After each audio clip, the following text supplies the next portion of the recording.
Assalamualaikum dan selamat sejahtera.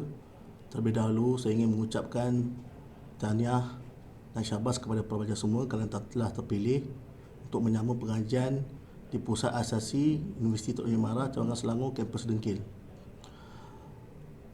Para pelajar semua akan diberi taklimat mengenai bahagian pengurusan fasiliti oleh saya sendiri selaku Ketua Bahagian Pengurusan Fasiliti UiTM Cawangan Selangor, kampus Dengkil. Engineer Muhammad Farid bin Jamlus akan memberi sedikit sebanyak penerangan mengenai fungsi bahagian pengurusan fasiliti di kampus ini.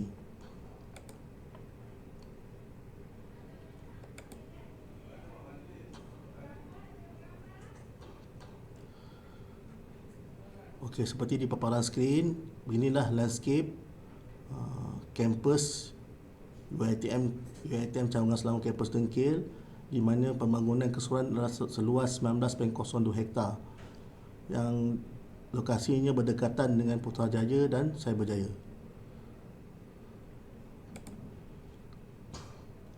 Okey, seterusnya saya akan menerangkan sedikit mengenai fungsi bahagian pengurusan fasiliti di kampus ini.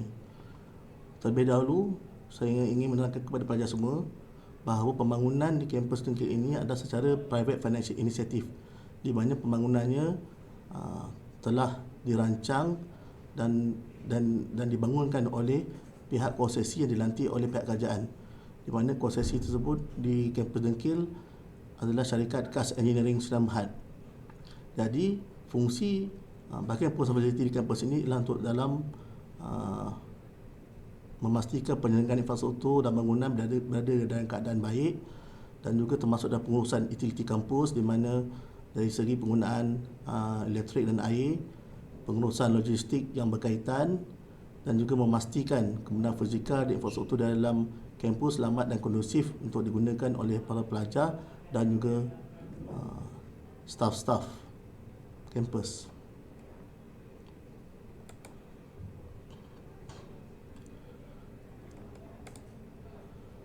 Okey, sedikit mengenai info fasiliti di kampus ini. Kampus ini telah beroperasi pada 26 November 2015 sepenuhnya pada tahun tersebut. Dan seperti saya terangkan tadi, ia telah dibangunkan secara PFI, iaitu Private Financial Initiative.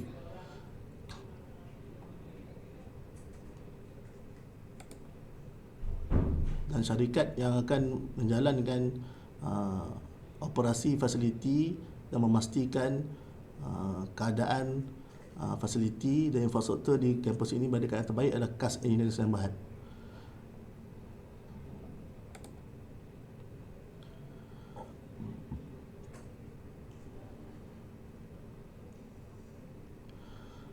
Okey, seperti apa pelajar boleh lihat di paparan skrin ini, inilah detail bangunan-bangunan yang terdapat di kampus ini, dan saya yakin sebelum ini pelajar pun telah diterangkan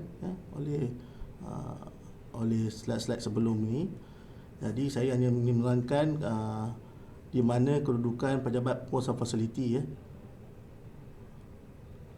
Kalau pelajar semua tengok nombor 11 unit penjagaan 1 itu adalah ofis bahagian pengurusan fasiliti UiTM dan di belakangnya nombor 12 itu adalah pejabat pengurusan fasiliti bagi KAS Engineering Sdn Bhd, yang ini konsesi yang menjalankan kerja-kerja penyelenggaraan di kampus ini.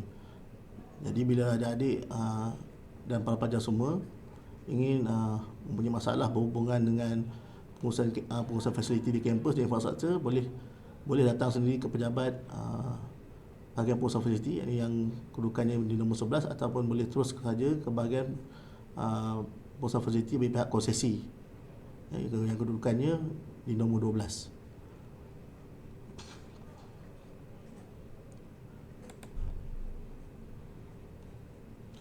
Okey, ini adalah carta organisasi bahagian pengurusan fasiliti di kampus Dengkil ini. So pelajar semua boleh tengoklah seperti yang dipaparkan di skrin.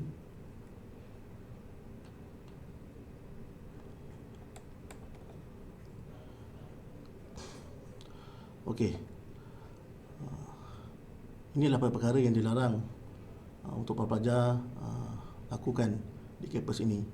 Memandangkan kampus ini boleh dikatakan kampus yang baru, baru berusia lebih kurang 5 tahun. Jadi seharusnya para pelajar semua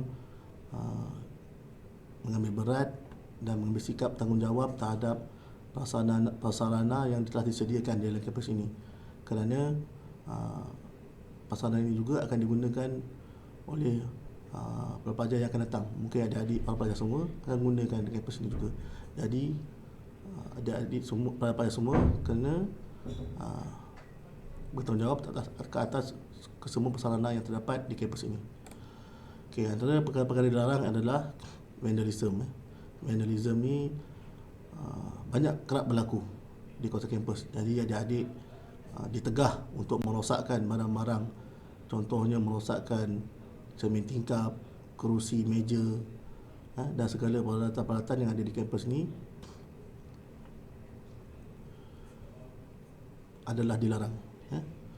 Sekiranya adik-adik dan para pelajar semua merosakkan dalam melakukan perkara vandalism ini, para pelajar semua boleh dikenakan penalti dan denda akan dikenakan kepada para pelajar merosakkan harta benda di dalam kampus. Seterusnya masuk ke kawasan larangan dan bahaya. Okay, walaupun kampus kita ni telah dilengkapi dengan ciri-ciri keselamatan, dan kita pun ada bahagian keselamatan yang menjaga perimeter kampus kita, walau bagaimanapun para pelajar kena tahu kawasan-kawasan yang tidak boleh dan dilarang untuk masuk. Sebagai contoh, kolam tangkungan najis, itu adalah kawasan dilarang. Jadi para pelajar tidak dibenarkan untuk masuk, dan pagarnya sebenarnya sentiasa berkunci. Jadi para pelajar tidak dibenarkan bukan saja masuk tapi menghampiri kawasan tersebut. Dan kampus kita juga ada kolam tadan air hujan. Kolam itu sentiasa ada air lah. Kita panggil dia wet pond. Jadi para pelajar semua boleh beriadah di kawasan tersebut, tetapi dilarang untuk memancing atau masuk ke dalam kolam tersebut. Dan para pelajar semua dilarang untuk menghampiri kawasan-kawasan pecahan elektrik. Kita ada 4 pecahan elektrik di kampus ni. Jadi para pelajar semua dah ditegah dan dilarang untuk menghampiri kawasan-kawasan tersebut kerana bahaya sentiasa ada. Terutama sekali bahaya dari segi jantan elektrik lah. Jadi para pelajar dah dilarang keras untuk memasuki atau menghampiri kawasan tersebut. Dan banyak lagi kawasan-kawasan sebenarnya yang dilarang, dan para pelajar semua kena sentiasa berwaspada dan sentiasa peka dengan keadaan sekeliling di kampus. Dan seterusnya, para pelajar semua ada dilarang untuk menggantung gambar atau segala hiasan di dinding.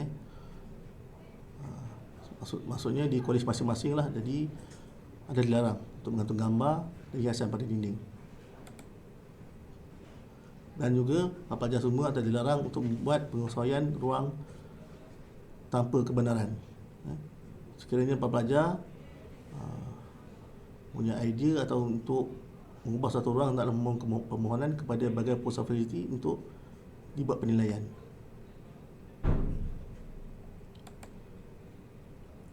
Seterusnya, menampal papan tanda atau banner tanpa kebenaran.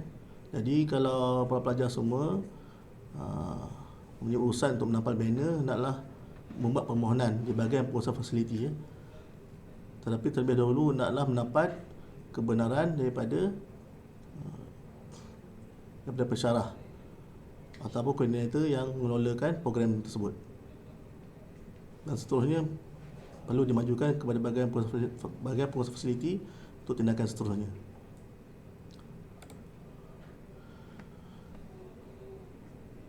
Dan seterusnya menggunakan peralatan yang dilarang lah. Jadi para pelajar semua rasa sedia maklum barang-barang yang dilarang ni seperti senjata-senjata tajam, dan juga kalau ada membawa peralatan elektrik tu hendaknya dibawa untuk kepada bahagian pengurusan fasiliti untuk diperiksa terlebih dahulu sama ada kesesuaian barang tersebut untuk digunakan di kawasan kampus.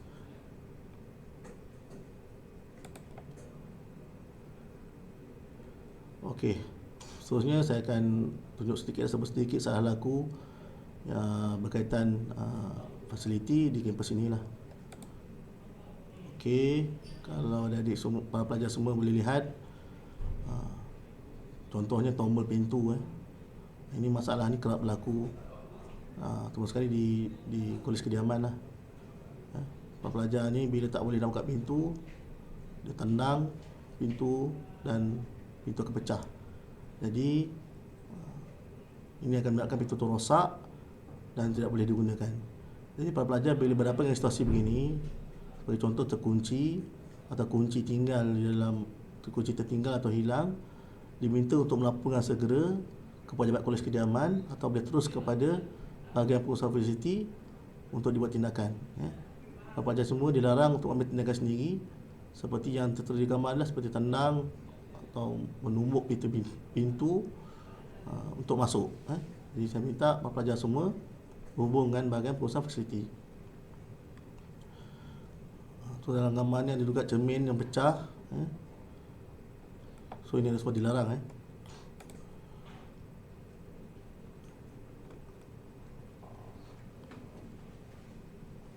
Okey, para pelajar semua boleh lihat ada besin yang pecah, pintu tandas pecah, kabel penutup flushing box pecah, besi railing patah. Ini antara perkara yang kerap berlaku, salah laku pelajar yang kerap berlaku.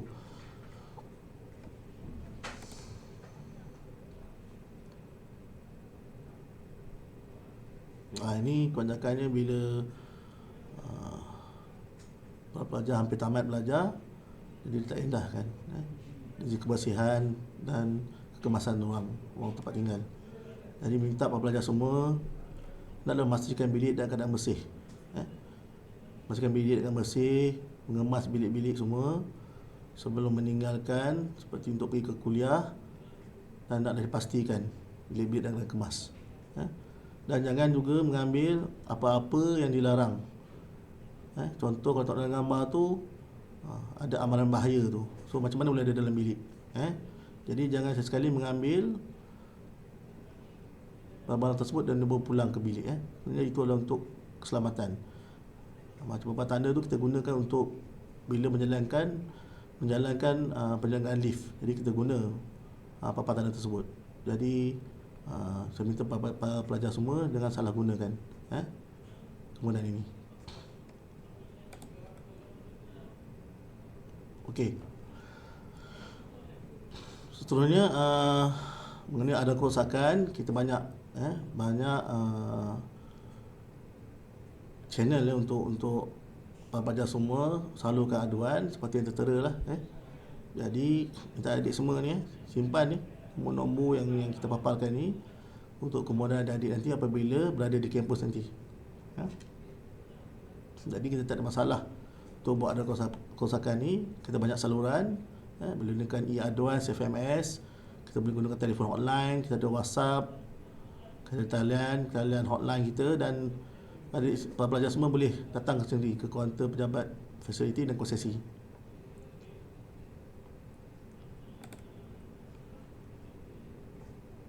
Okey, ini adalah catat alih lah untuk aduan kerosakan. So macam mana proses daripada mula laporan aduan kerosakan sehinggalah aduan kerosakan tersebut diambil tindakan oleh pihak konsesi. Jadi para pelajar semua boleh lihat tulis catat alih aduan kerosakan yang akan para pelajar semua gunakan semasa berada di kampus ini. Jadi saya minta para pelajar semua apabila membuat aduan, kita ada satu sistem panggil e-aduan. Dalam tu para pelajar semua akan tinggalkan nombor telefon dan identiti para pelajar semua untuk dihubungi oleh pihak konsesi. Jadi sekiranya para pelajar semua telah membuat aduan, saya berharap agar para pelajar semua apabila dihubungi oleh pihak konsesi untuk melakukan perbaikan, para pelajar semua uh, menjawab panggilan ataupun respon setiap panggilan yang dibuat oleh pihak kuasasi untuk tindakan pihak kuasasi untuk membaiki kerosakan tersebut. Jadi kalau ada pelajar semua tidak respon akan panggilan tersebut, ini akan menyebabkan aduan kerosakan yang pelajar buat tersebut tidak dapat dilaksanakan oleh pihak kuasasi. Jadi pelajar semua kena sentiasa inilah, bila dapat aduan kerosakan, kena pastikan jika dapat panggilan telefon, segera jawab untuk pihak kuasasi kena pasti di mana kawasan dan apa masalah kerosakan yang berlaku.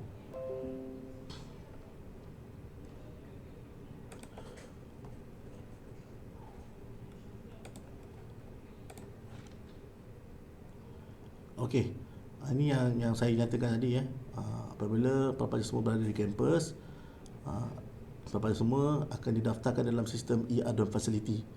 Ini secara online melalui wifi kampus saja. Jadi pelajar boleh gunakan komputer ataupun telefon untuk buat aduan. Jadi pelajar semua kena pastikan tengok ada kad matrik dan password nombor pelajar dan juga FMS dengkil ni. Pelajar kena pastikan betul ni alamat FMS dengkil ni. Jangan tersalah login nanti akan masuk dia boleh link kepada kampus lain. Jadi untuk kampus dengkil ni yang ni.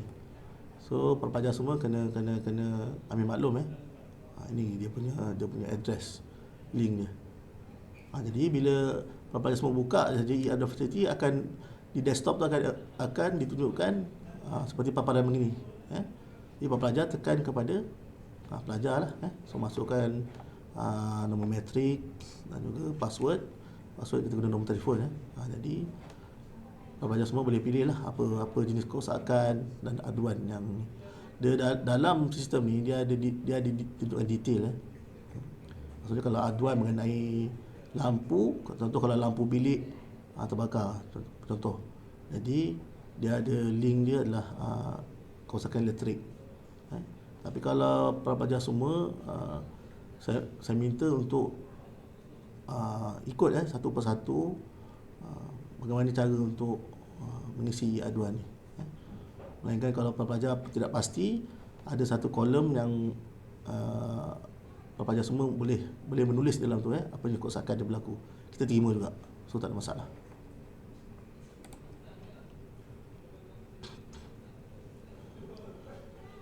Okey, ini ada beberapa info tambahan.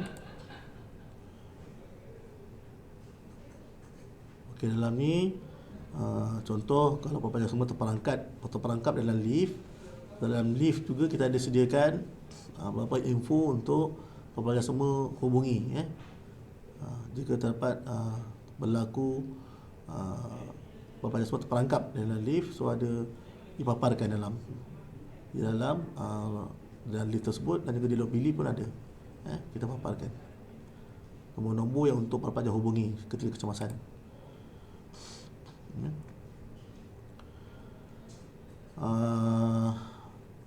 Pelajar diminta bila buat aduan pastikan ia ringkas dan mudah dipahami. Contoh kalau kata paip sinki rosak, tulis paip sinki rosak, apa kerosakan ni, kalau kau tahu air tak keluar ke, dia punya tombol pilih tu patah ke, jelaskan dan beritahu lokasi di mana, supaya mudah untuk kita bergerak terus ke kawasan yang terlibat. Dan pelajar semua saya galakkan untuk menyimpan nombor talian konsesi. Kalau boleh setiap telefon pelajar semua simpan nombor konsesi. Yang ada kita paparkan sebelum ni, pelajar simpan. Kerana bila apa-apa berlaku, tindakan pantas dan segera boleh diambil jika berlaku sebarang aduan. Okey, kita juga di bahagian pusat fasiliti ini ada menjalankan kempen untuk penjimatan tenaga dari segi elektrik dan air. Jadi saya harap para pelajar semua menggunakan peralatan elektrik dan juga air ini secara berhemah lah.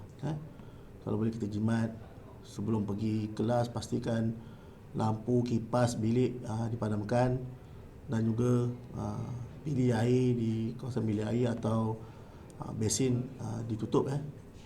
Kadang-kadang bila ada masalah elektrik atau masalah bekalan air ni, student terlupa nak tutup switch ataupun PD air. Jadi bila bekalan elektrik kembali pulih dan air pun dah ada, jadi lampu tu akan menyala dan air pun akan keluar. Sebab bila tak ada air, pelajar semua tak tutup balik. Jadi saya harap pelajar peka dalam keadaan macam ni.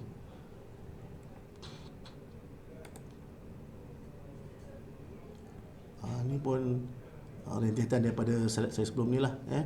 Kalau boleh zero vandalism. Sebab segala peralatan yang ada di dalam kampus ni akan digunakan oleh mungkin adik-adik para pelajar serta mara yang kemudian. Jadi kita jaga peralatan kita ni kerana kampus kita ni kampus baru. Jadi peralatan dalam pun semuanya baru. Jadi saya harap pelajar semua ada rasa tanggungjawab untuk menggunakan apa yang ada dalam kampus ni dengan cara yang terbaik, dan tidak merosakkan dengan sengaja apa yang ada di kampus. Dan jaga keselamatan diri. Walaupun saya boleh katakan kampus kita ni memang kondusif, 90% keadaan kampus kita selamat, tapi walau bagaimanapun para pelajar kena saya rasa waspada dengan keadaan sekeliling di kampus ni. Seperti yang saya maklumkan tadi, kawasan-kawasan yang tidak perlu dihampiri dan dimasuki dan dilarang untuk pelajar masuk.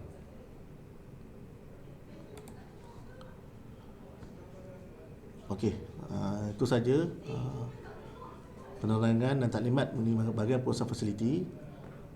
Dan akhir kata saya ucapkan selamat datang lah ke kampus UiTM Selangor kampus Dengkil, dan dapat meneruskan pengajian para pelajar semua, dan saya ucapkan selamat maju jaya. Sekian, terima kasih.